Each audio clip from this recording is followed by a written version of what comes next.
All right, folks, and now we're up to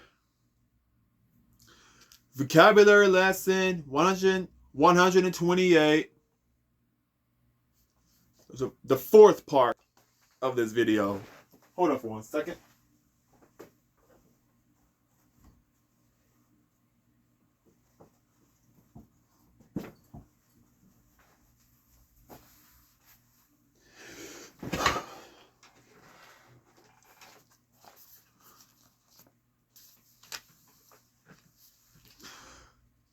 Deficiency. A deficiency of sodium in the US is rare because it is so commonly added to a wide variety of foods and occurs naturally in some foods.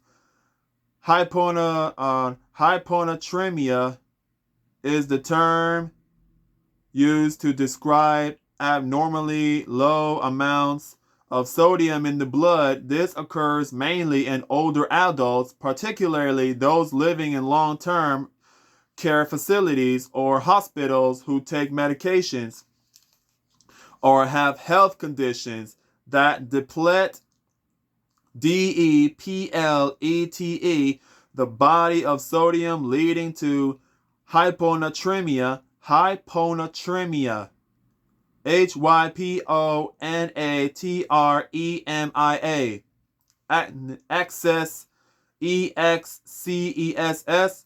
Vomiting, diarrhea, and sweating can also cause hyponatremia. Hyponatremia, yeah. Of salt is lost in these.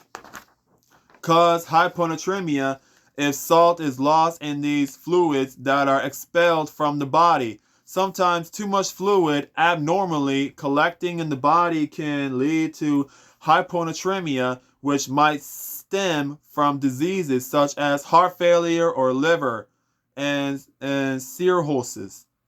Wow, that's a hard word. Cirrhosis. In rare cases, simply drinking too much fluid can lead to hyponatremia.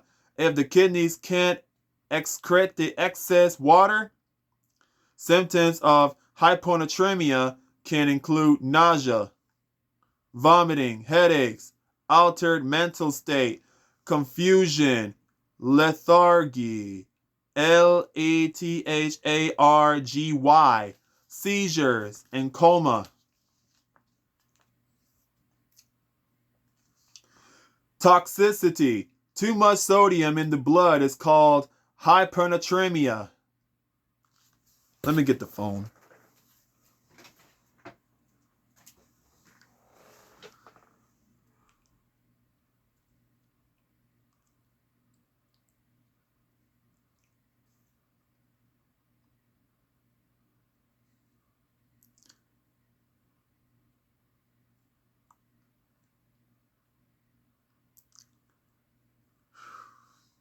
I might need an audio to help me pronounce this word.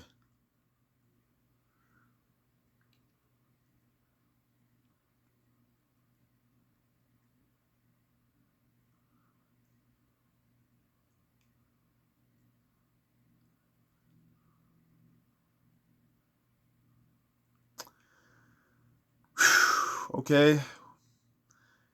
Doesn't have no audio here.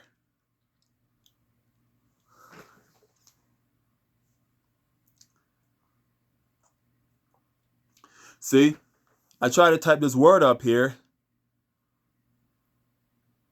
and then no audio on this side. I know it's kind of suck.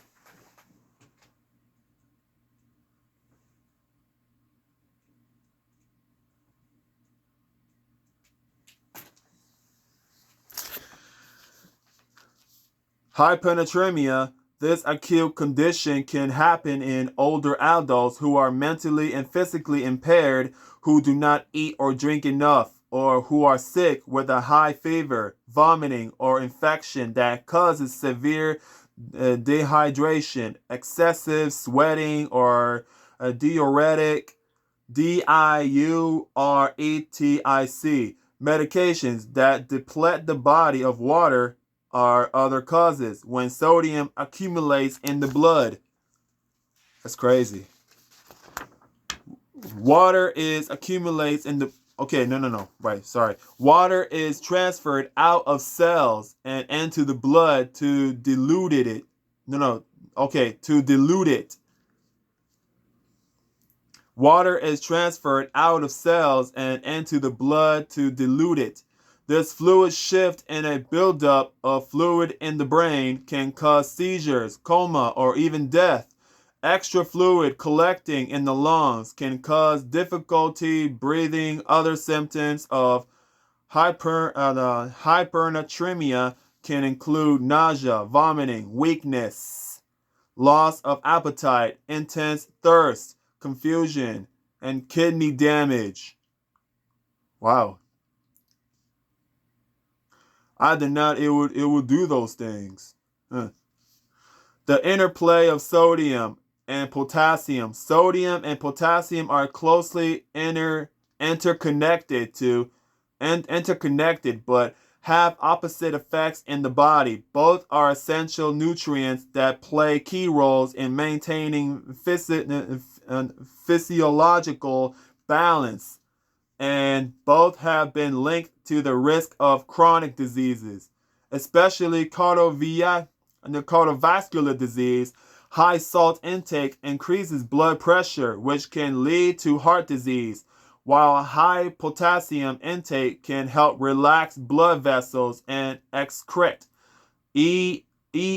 excrete sodium while decreasing blood pressure. Our bodies need far more potassium. Our bodies need far more potassium than sodium each day, but the typical U.S. diet is just the opposite. Americans average about 3,300 milligrams of sodium per day, about 75% of which comes from processed foods, while only getting about 2,900 milligrams of potassium each day. A study in the Archives of Internal Medicine found that people who ate high sodium, low potassium diets had a higher risk of dying from a heart attack or any cause. In this study, people with the highest sodium intakes had a 20% higher risk of death from any cause than people with the lowest sodium intakes.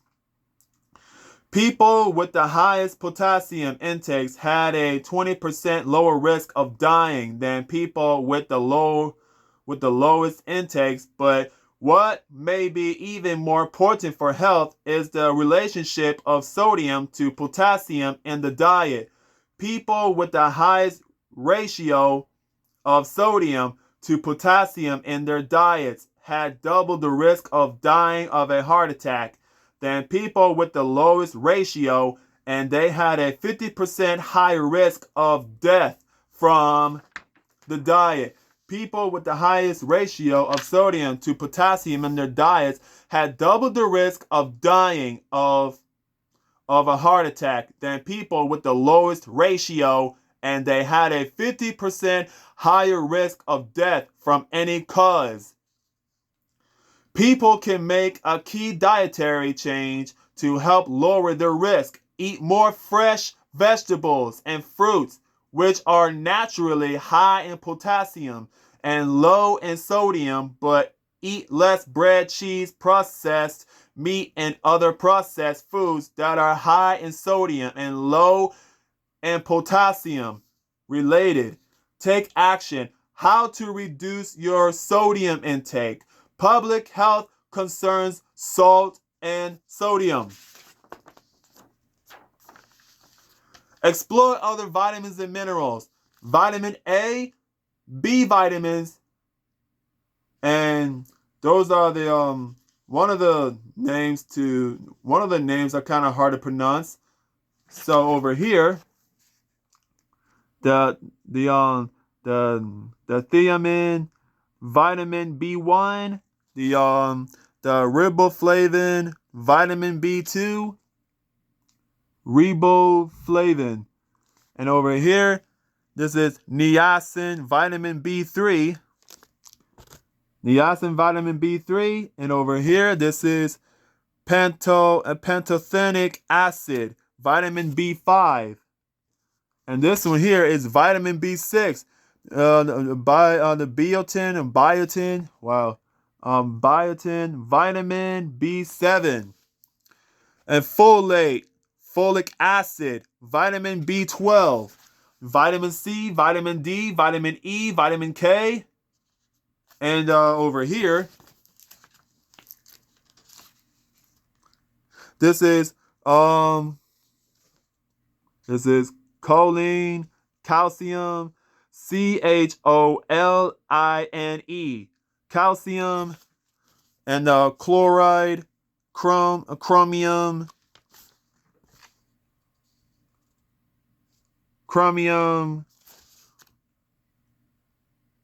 copper, fluoride, iodine, iodine, iron. Right here.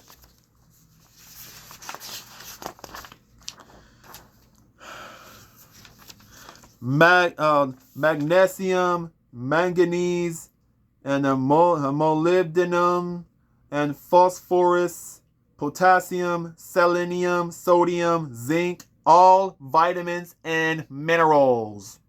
All vitamins and minerals. That's what they are. Selenium, potassium, sodium, phosphorus. PHOSPHORUS. And molybdenum, MOLYBDENUM.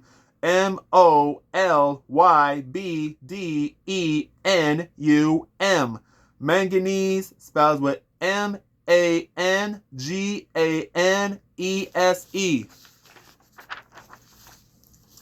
And that's it. All over. See you later, folks.